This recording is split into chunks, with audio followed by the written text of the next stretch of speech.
So hello and welcome. Happy Tuesday. Today is Tuesday, February the 10th of 2026. I'm Frederick Dunn, and this is The Way to Be. We're in the northeastern part of the United States, the northwestern part of the state of Pennsylvania. What's happening? The sun is shining, that's what's happening, and it rose above freezing. It's in the 40s right now.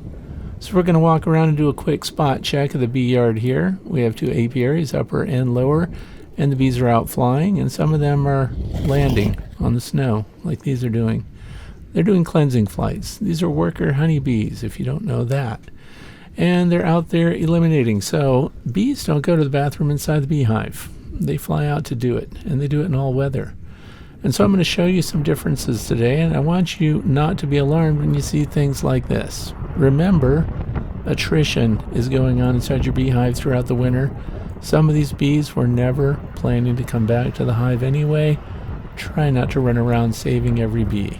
They fly out into the cold air, they land in the snow, and you'll see these tan spots in the snow. If you notice, there's more tan spots than there are bees dying in the snow. That bee right there, for example, is in good shape. It's probably going to fly right back to the hive. We're going to look at several hives today so that you can feel updated and confident about what's going on. That's another bee right there that's looking really good. Look at the size of the abdomen. This tells us a little bit about their health. A lot of these bees are just flying out to eliminate and as well to die. They don't plan to go back to the hive. So here we are, Propola hive, of course. And we're looking at this one. There's something I want you to notice because it has to do with the way you outfit your hives and what direction you might face them. These are facing south. On a day like this, a south-facing hive has a pretty decent advantage. Look at the water that's dripping down onto the landing board of this Propola hive.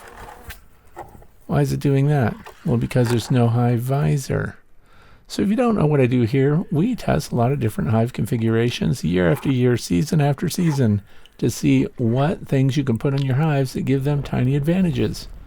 Well, one advantage is to face it south. It melts the snow off the entrance.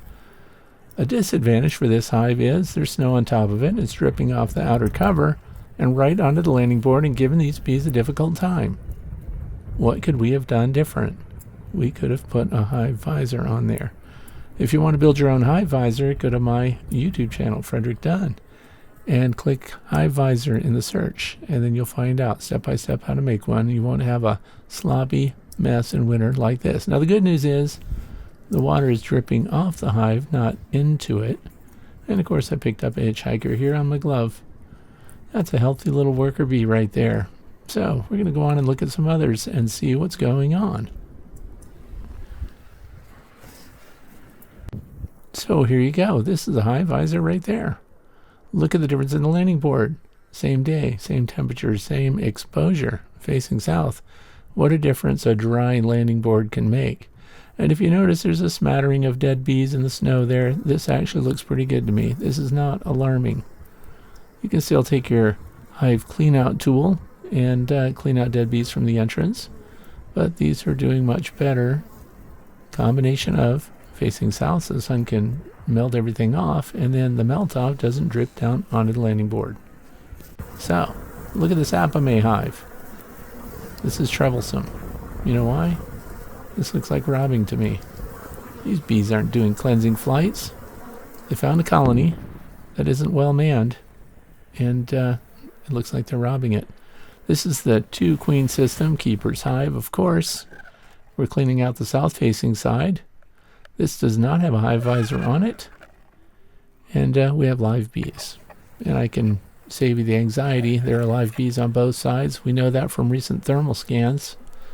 But we can do a direct comparison. Same hive, same spot.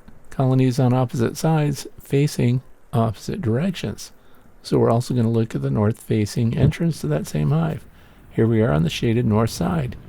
Do you think the entrances will look the same? Nope. Still has ice and snow on the entrance. Now these bees aren't dead, but look at all the dead bees that are, these bees aren't dead, meaning the entire colony is not dead. The ones here on the entrance certainly are. And we're going to scoop those out of the way so that the rest of the bees that live here can do cleansing flights and not have a big problem.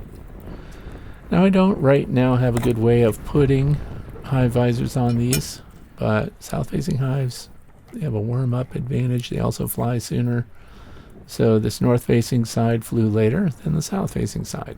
Just food for thought if you're thinking about setting up your own hives. And the Layens hive, of course, people wanted to know. The last time I left out the Layens hives. Now look, there are not a lot of dead bees in front of this hive. But look, there are a smattering of dead bees around the sides of it. I don't want you to get worried. If you do not see bees flying in and out, it doesn't mean they're dead. And in this case, in this Layens hive, they are not. They're still there. In fact, as soon as I took my camera away, 2 or 3 of them flew in right afterwards. So that told me they flew out, did a cleansing flight, and came back to the hive. So it's not always a one-way trip in the wintertime. There's an Apimaye hive right there. Look at the bees flying all around, and of course they're landing in the snow. Please don't be alarmed by that. They're all spread out too. It's another thing that we look for. And you look at their abdomens. Look at the overall condition of the bees that are landing in the snow. They're still warm. That's why they melt little pockets into the snow. Now this is the supervisor's beehive here. He's going through winter with a single brood box management system. And he does have a canopy over the landing board here. Don't fret about the dead bees there because there are still plenty of live bees inside. You can put your head on the side of the hive and listen. You can do thermal scans if you have a thermal camera at night. Doing thermal scans right now in the 40s with the sun hitting one side of the hive that way is not very effective. So that colony is actually humming away. I could not get a good recording of that sound, but trust me. So I also, of course, brought a gallon Ziploc baggie and a container because I'm collecting bee samples. I want to see what's going on. We're going to check them out once we get them inside, dry them out. We might even do nosema counts. That's right. There's a method for doing that, but you need a microscope.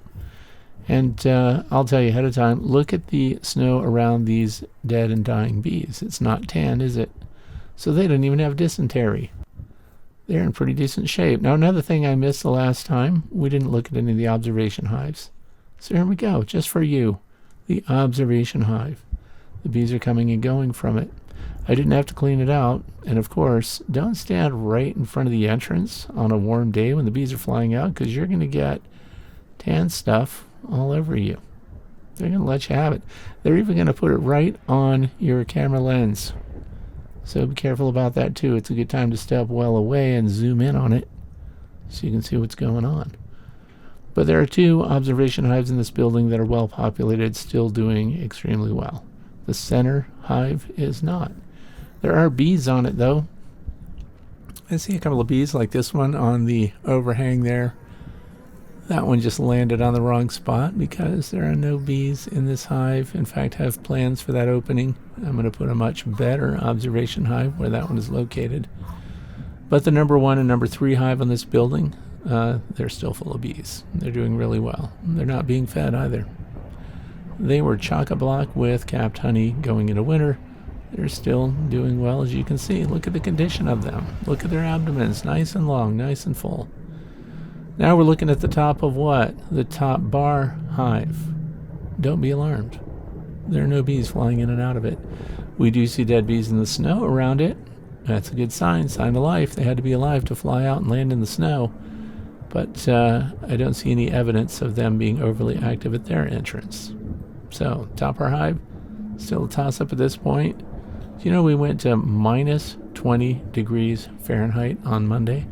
That's right, that was just yesterday morning.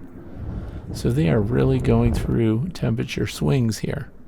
Really cold to really warm, and guess what? Today's the warmest day of the week. After this, it's going to go right back into the ice box. So these bees need to do what they need to do while they have a chance to do it. So let's go look at some other hives here. We can see that they're flying Apimaye insulated hives. And remember the other Apimaye hive I saw that was all clustered on the entrance? I think they're robbing things. So here's a good one for you. Tan spots in the snow. No bees in the tan spots, which means they flew out. They eliminated. Very good chance they made it right back to the hive. So that's good news. Looks okay to me. Don't be alarmed if you see that. It's no big deal.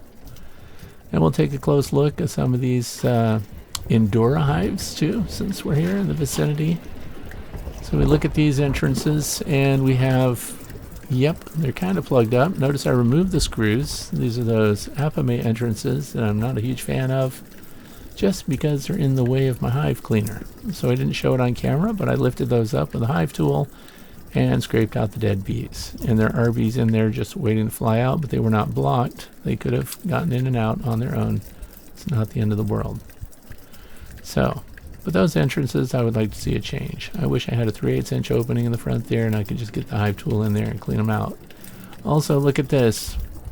There's an opening up at the top. I'm going to have to come back with some HVAC aluminized tape. I'm going to close up that hole. The bees can't actually walk through it, so it's kind of a vent. They also can't propolize it this time of year because it's just too cold. Now look at this box. Bee Smart outer cover, double bubble, and it is a FlowHive single brood management box this year. We're trying a lot of single brood management, thanks to Steve Rapaski, who swears by it. Benefit of a doubt, we're going to see how that's working. Now the wind is really picking up, so the weird sound you're hearing is, of course, the camera's blocking wind sound. And that is a Bee Smart robbing screen that we left on all winter. Now look at this. This one's troubling to me. Lots of dead bees in a tight cluster directly in front of the hive. And look at all the detritus around them. That's very concerning to me because it looks like they're starving out. I'm also looking at their abdomens. Look at all the truncated, contracted, tiny abdomens. This colony is being challenged. So, I have to look at the entrance reducer here. Again, all the detritus. This should be ringing alarm bells for you. Look at that. Look at all the death. You see any bees coming and going? What's your take on this? You think they're all dead? Also remember, I'm not the only one that visits this bee yard. I think my wife was in here poking around, getting dead bees out. I want to thank Todd for my hive clean out tool. He gave that to me, so it's made in Vermont. And look, we have a medium honey super. So this one should have been a stronger colony. And we've got the big brood box, 10 frame. And then we've got an insulated inner cover above that, a feeder shim above that. No activity at all at the entrance. What are your thoughts? We're going to come back, but I'm going to have to get some emergency resources for that colony. I don't want them to die, so I'm going to give them Hive Alive fondant. And by the way, if you buy this stuff, don't forget to use a code FRED10. This is one of the companies that actually gives a Frederick Dunn discount. And look, this stuff is good until April of 2027. So what I'm going to do, because I'm inside the house right now, nice and warm and toasty, I'm going to cut it ahead of time. I don't want to get out there and fumble around while I'm showing you how to swap out your Hive Alive fondant on a beehive that's dead or dying.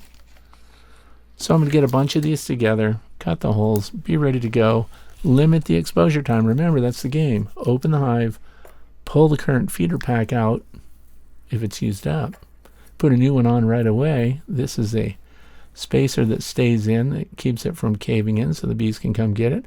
Hive IQ, look at that hive tool. So Sophia, shout out to her, the bee drover called Fia's Bees. You should check that out. Anyway, so here we are back at the dead and dying colony. Well, that didn't sound dead, did it?